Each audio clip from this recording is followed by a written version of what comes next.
3. Chemtone. Chemtone, Chemtone, so easy to apply. On the walls 1 hour, and your room is dry. Chemtone, Chemtone, cost you 98. No fuss, no fuss, no bother. Chemtone sure is great.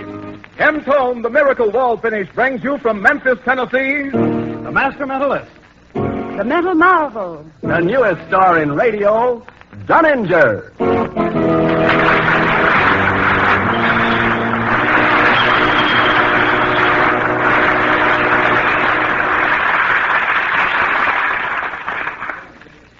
Being in Memphis again is a real treat, because I have never been received more generously anywhere. Your welcome is truly one of warmth, and I feel quite at home here.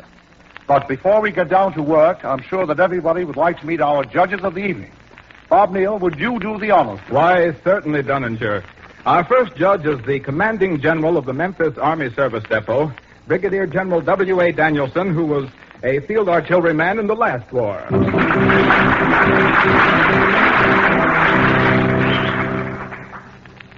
I've traveled over the world, seen many amazing things.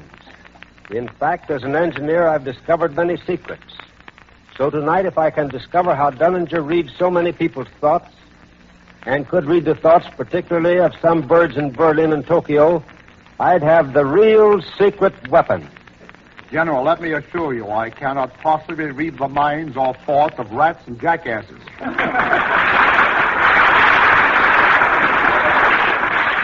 And here is the president of the 19th Century Club and chairman of the Memphis City Beautiful Commission, Mrs. W.B. Fowler.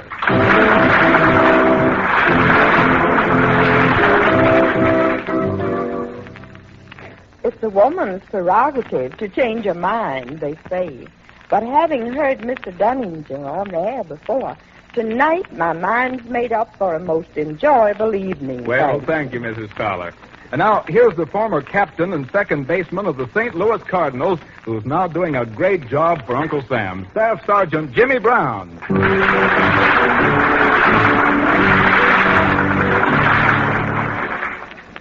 I've often wondered about Mort Cooper's right arm and Stan Musial's bet, and I'm still wondering what happened last year in the World Series. But still, seriously, if I don't stop wondering about Dunninger, I'm going to be caught napping off at first, so let's see what happens. All right, thank you, Jimmy. And our fourth judge tonight is a man I think a few of you might know, the famed maestro of Nashville's Grand Ole Opry, Roy Acuff.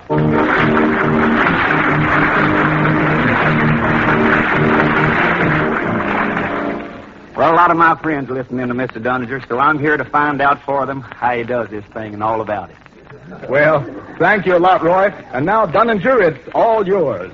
Well, with such distinguished friends as I have here tonight as judges, well, practically anything is likely to happen, but I think it's about time I switch into action and give everything I can to my audience here in Memphis and to my listening audience everywhere. Now, there is an impression of the audience tonight of someone that is concentrating a thought, or rather upon a thought, that is thinking of something relative to a Pullman ticket. Where does that come from, please? Won't you kindly raise your hand? A Pullman ticket. The young lady to the left of the auditorium, seated in a box. Is that yours, young lady? Is that your thought? Yes, sir. That is your thought. Have you that ticket with you? Yes, sir. In your purse? In my hand. In your hand now. Are you asking me to give you the number of your Pullman ticket? Yes, sir. By the way, isn't that a half-rate ticket? Yes, sir. It is a half-rate ticket. Is the first digit an 8? Yes, sir. Is the next a 3? Yes, sir. A 9? Yes, sir. A 1? Yes, sir. An 8? Yes, sir. Are you also concentrating your mind upon the day, month, and year upon which you were born? Yes, sir. Does anyone in the audience know that other than you yourself? Yes, sir. How many? 2. Who are they, please? My mother and father. Your mother and father. Now, you're seated. They would. You are seated as your mother and father is at an approximate distance of 75 or 100 feet from my platform. Is that correct? Yes, sir. Now, concentrate your mind upon the month in which you were born. Were you born in the month of January? Yes, sir. Upon the 10th day Yes, sir. in the year 1929. Yes, sir. Thank you for standing.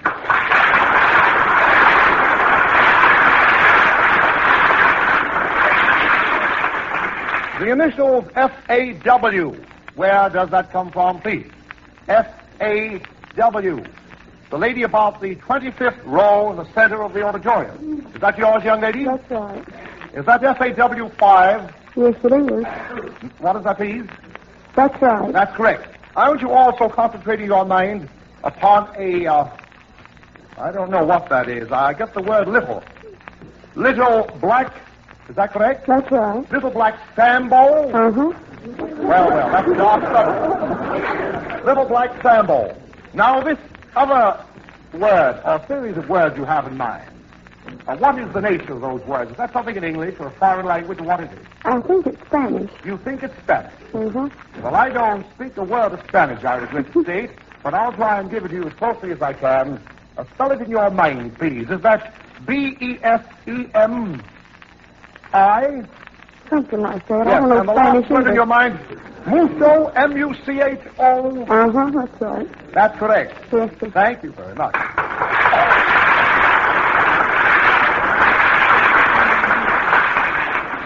The lady or gentleman. Now, this is a young man's thought. Can I trust her? Where does it come from, please? The gentleman way down the left. My dear friend, you can trust her just as much as she can trust you. That's about a 50-50 offset. There is an impression that I received from someone, some lady or gentleman was thinking of a series of numbers. I got the digits 0499. Who recognizes that, please? That's part of it. The lady about the 18th row, is that correct, young lady? Yes, that's right. What type of number is that, please? That's a serial number. Serial number. That is half of it, is it not? That is right. Have you your serial number memorized, or do you carry it with you? I do not carry it with me. Or have you it memorized? Yes. Perfect. Is the rest of that number 352? That is correct. Thank you very much.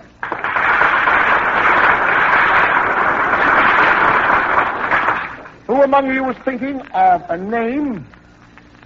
I get Lieutenant Commander, two names associated with the thought, M.M. Those are the initials. The lady here in the box, left side of the auditorium, right here. The young man is going over to the lady now with the microphone. Is that your thought? Yes. Is that your thought, please? Yes. Yes. We never met before. No. Now, strange as it may seem, the first name and the last name that you were thinking about are identical. They are.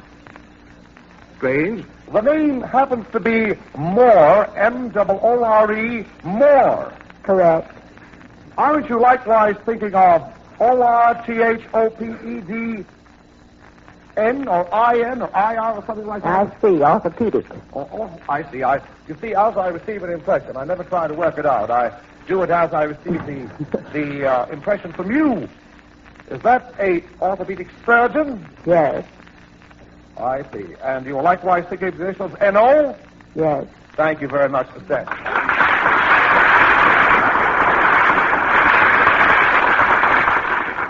The initials S-P-L. Where do they come from, please? Stanley is the first name.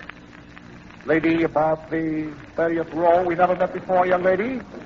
Stanley. You're thinking of Stanley? That's right. Is that Stanley Carl? Right. Is that Stanley Carl Lowenberg? That is right. Thank you.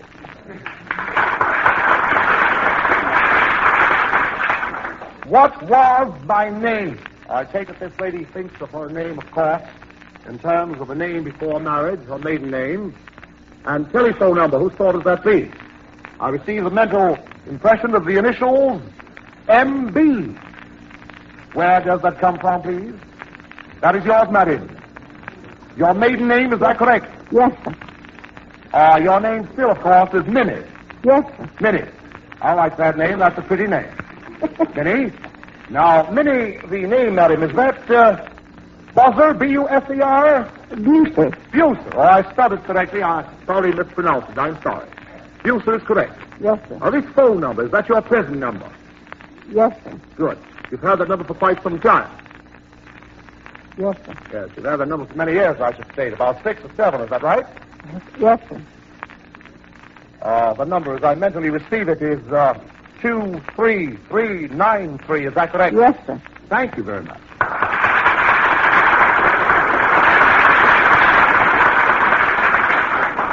Who among you is thinking of a name or a word? I get Gustatory. The young man, left side of the auditorium, is Yes, that sir. your thought, sir? Yes, sir. What type of word is that? I don't recognize it. That has to do with smell. I see.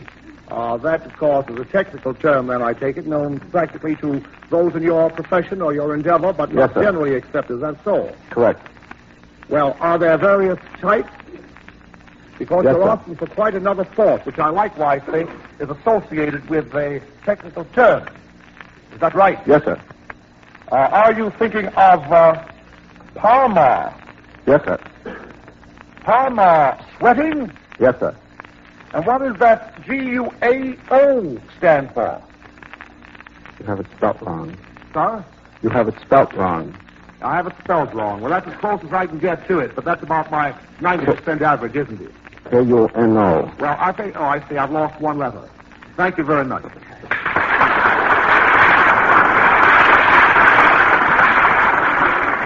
Who is thinking of 33 dash? Whose thought please? That's part of the fourth, part of the series of numbers. 36, rather. 36. Where does it come from? The gentleman in the... Oh, it seems to come from the very, very last row of the auditorium. I'm not certain. 3634. The gentleman way back, the very, very last row. I noticed, sir, that you are holding up a card. Is that correct? Yes, sir. What type of card is that? The card is is a paper I've written on, and the other is a statement from a bank. I see, a bank statement. Yes. And a card that you've written on. Now, don't let the man with the mic see it, please. All I don't want anyone to think that I'm using an associate or a confederate in any fashion. You alone can see that. Is that correct, sir? That's right. Is that 363483? No, sir. Who is thinking of that number? It may not come from your direction. Is that any part of that right? Now, it may not come from your direction. I get 36, you want me to give you the number? 83 very clearly. Whose thought is that, please, if not yours? You see, I cannot single you out. Is that anything like it, sir? The first two numbers are right. Well, then it isn't your thought. Will the lady or gentleman thinking of that set of numbers please identify them by raising his or her hand? I cannot locate you. Very well. I'll have to pass on to the next. Who is thinking of the initials WWL? That is the lady about the 22nd row. 22nd row, is that LUTTRELL or something like that? Yes. Is that correct? Mm-hmm.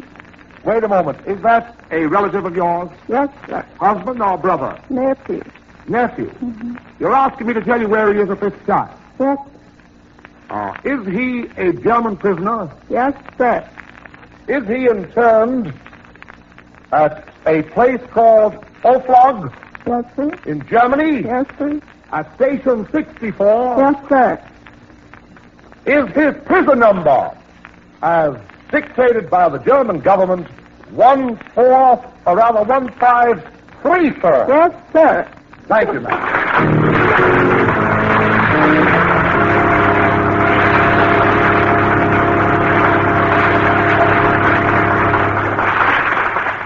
Well, General Danielson, how's Dunninger doing? Looks to me as if he's outflanking us all at every turn with that crystal mind of his. Mrs. Fowler? If this keeps up, we'll have to get earplugs in all the city statues. They'll be asking questions, too. Well, Jimmy Brown, what do you think about it? Up to now, he's got in a trap between first and second. Roy Acuff. Mr. Dunninger's kind of like Old Man River. He can just keep rolling on.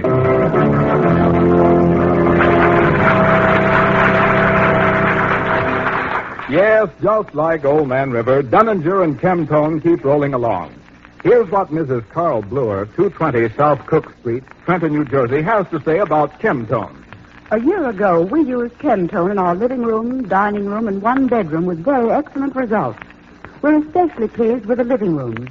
The original wallpaper had heavy figures on it, and besides this, it was dirty. We never expected one coat of Chemtone to cover it completely, but it did, and still looks as good as it did a year ago. Our friends are always commenting on how nice it looks. My husband did all the work himself in a few evenings. He painted the living room ceiling one night and finished the walls the next. and we were able to put the furniture back before even going to bed. Redecorating the 3 rooms cost us exactly 3 times $2.98. I was amazed at the fine job my husband was able to do. You see, he's an insurance man and not at all handy at things like painting.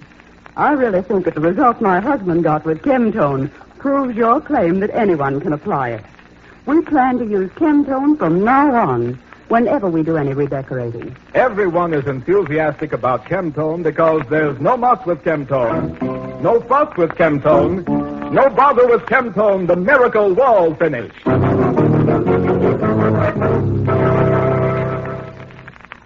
Now it's time for not only the studio audience, but Dunninger's audience everywhere to join the fun and fascination of Dunninger's projection. Last week, you'll remember Dunninger projected the name of one of the heroic women's services. Wax. Waves. Spars. And the women Marines. And there were the wasps. Among our studio audience, 55% more people got waves than any other of the service branches we have just mentioned. And just an hour ago, this wire arrived from Miss Norma Anderson of the Blue Network's production department with the total from our listening audience. George Weiss, station WMTS, Memphis, Tennessee. Waves led all others by 42%. And now, Mrs. Fowler, would you open the envelope and reveal the women's service which Dunninger projected? WAVES, waves.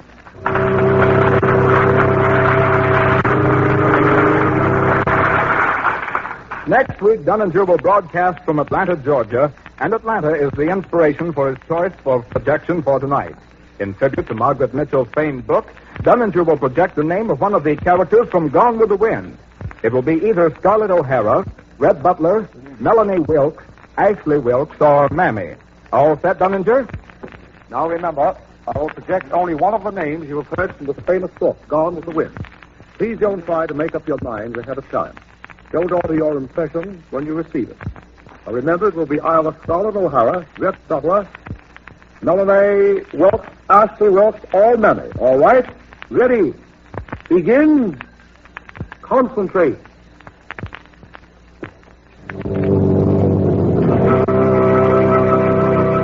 Mail your impression of the name projected to Dunninger. Dunninger, Dunninger, care of Chemtone, Blue Network, Radio City 20, New York. Well, Dunninger is in rare form tonight. He has advised us that he would do a double brain buster, whatever that is. It sounds terrific, so I'll turn the mic over to him and let him explain the whole thing. Well, Neil, you state Dunninger's in rare form tonight. As a matter of fact, the brain buster I have chosen is one, as you claim, that is extremely difficult.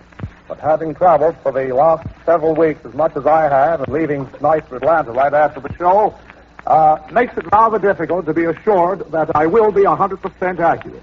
I'm going to try very, very hard to accomplish one of the most difficult mental feats that man has ever attempted. Upon this stage, I'm certain my listeners will agree, I am honored by having 4 persons who are unquestionably outstanding in each and every one of their own chosen fields of endeavor. I'm certain that we can accept the words of the 3 gentlemen and the lady who have so kindly consented to cooperate with me upon this unique and extremely difficult test. Now, a word or two, please, from the generals, from Roy, and from Mrs. Fowler and Mr. Brown. Do you pledge your word that I have asked you absolutely nothing that might help me in the slightest possible manner regarding the test that we are doing tonight? Would you kindly answer? Is that correct, General? No. And you, please, Mrs. Fowler. Is that correct? No. Now, in fact, my judges do not even know what the second part of my brain buster consists of. Is that correct? This time you don't even know what I propose to do. Therefore, prearrangement of any caliber would be entirely out of question. Is that not so? No. And you, Roy? No. Good enough. Hey, Roy is very polite about the thing. He tacks the spell on the end. Well, that's the way it is. Now, I'm going to ask for the first part of the demonstration that the judges leave this stage. They're going to walk to different parts of the building. While out, each one is to concentrate his or her mind, as the case may be, upon one number composed of 4 digits, such as 2196, 4291, or any like combination. Now, the numbers I have suggested, I have merely acted, I trust, as an example. Don't take them if you can help it. On the other hand, if you choose to accept what I called, that's up to you. But don't be guided by anything that I might say. Be sure that your choice is your own. But one thing, please, do not alter your impressions. Don't change your mind. Would you at this time be good enough to leave the auditorium, walk down the left side here of the platform into a room that has a large metal door. The door is to be locked in back of you, and remember this, do not speak the numbers upon your lips, so that I cannot be accused of having any concealed, dictaphones or speakers or anything. Simply concentrate your minds individually, each upon one lone number. The judges have left the platform. The door has been locked in back of them. 3 gentlemen are guarding the door. They are probably 60 or 70 feet away from where I am seated. They cannot hear a word that I am saying to my listening audience. I will mentally attempt to read the impressions of the 4 judges. I will add mentally, if I can, the digits without placing them upon paper or blackboard. I will simply write, as I receive it, the total to the 16 numbers, the number instead of 4. Write it upon a blackboard as I receive them. In fact, I am beginning now. I'm going to show this total to my audience here, many hundreds of persons in the studio, and then call it to you, my listeners, over the air. Naturally, I have to write these numbers back as I receive them. I receive 2, 1, 3, 6, 1. Reverse. A total of 16,312. George Weiss, will you make a recording or a record of that? You can't do that? Well, I'll keep it here. 16,312. Now remember, my listening audience, as these 4 persons come back into the studio, I will attempt to get the impression individually of each and every one. Won't you please take a paper and pencil, write down the numbers for yourselves upon paper as they come in. Will you kindly call them in? The attendant is now walking to the door, is going to call on the judges as they re-enter, please. The lady, the first one to enter the auditorium or to return to her seat is Mrs. Fowler. Mrs. Fowler, are you concentrating your mind, and have you concentrated your mind while in the other part of the building upon the digits 6702? Correct. 6,702 for Mrs. Fowler. The last part of my telephone number. Well, I didn't know that, of course, did I? No. General Daniels, am I correct in saying that you have concentrated your mind upon the digits 6, 8, 8, and 4? Yes, sir. 6,884 at an approximate distance of 60 feet behind a stone wall and a door of metal. Is that correct, sir? Yes, sir. The general tells us that is correct. The next number, that I get from the mind of Roy Akoff. He has given me mentally the digits 1, 2, 3, and 4. Is that correct? Correct. The first ones I ever learned. Well, it's great to see that you still remember them. Anyway, that's an achievement. And the last set of numbers from Jimmy Brown. Jimmy, are you concentrating your mind upon an excellent set of numbers?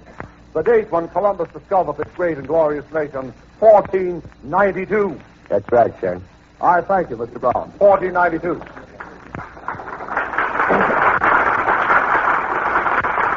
George Weiss has written all these numbers, as I've called them, upon a large blackboard. I trust that my listening audience has done likewise, placed upon a sheet of paper or something.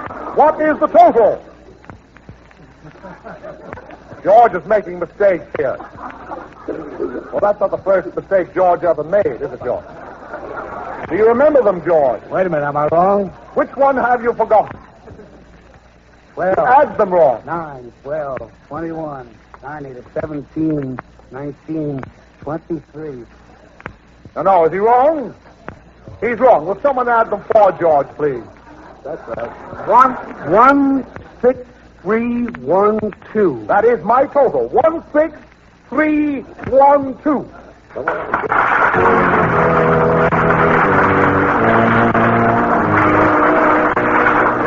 Now, for the second half of my brain buster. Upon the table in front of the judges is a copy of the largest one-volume telephone directory in the United States, the Chicago Book.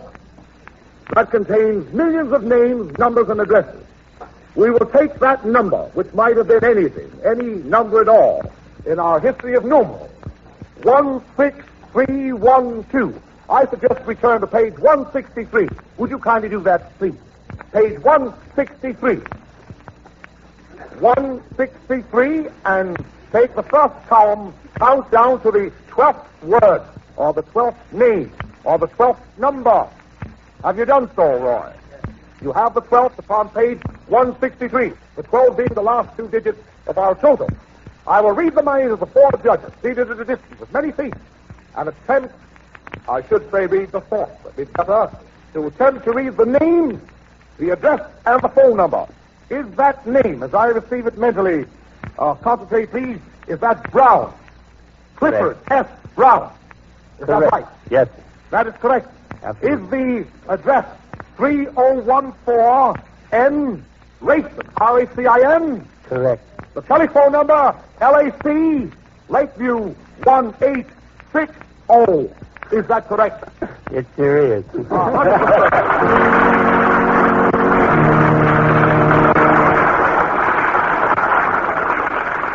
Well, Mrs. Fowler looks a little bit puzzled. Are you, Mrs. Fowler? Am I? I couldn't be more puzzled if I were one of the statues I referred to earlier in the broadcast.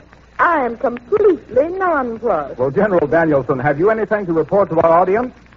If I were a top sergeant and radio had no restrictions, I'd be inclined to report that he has a marvelous radio receiving set stored away in his skull. Well, Jimmy Brown, what are your comments? All I can say is, when I get back into baseball, if I could read the thoughts of the manager and the coaches like Dunninger has here tonight, the Cardinals will win by 50 games each year. And Roy Acuff, what's the decision? Well, I took the night train to Memphis. Mr. D was in Memphis. I came down here at his invitation. I've had a great time and a real thrill. If he'll just come to Nashville, I know he'll be a great sensation. Hallelujah, hallelujah. I'll be shouting hallelujah all the day. I've had a jubilee with this man named Mr. B, and I'll shout hallelujah all the way.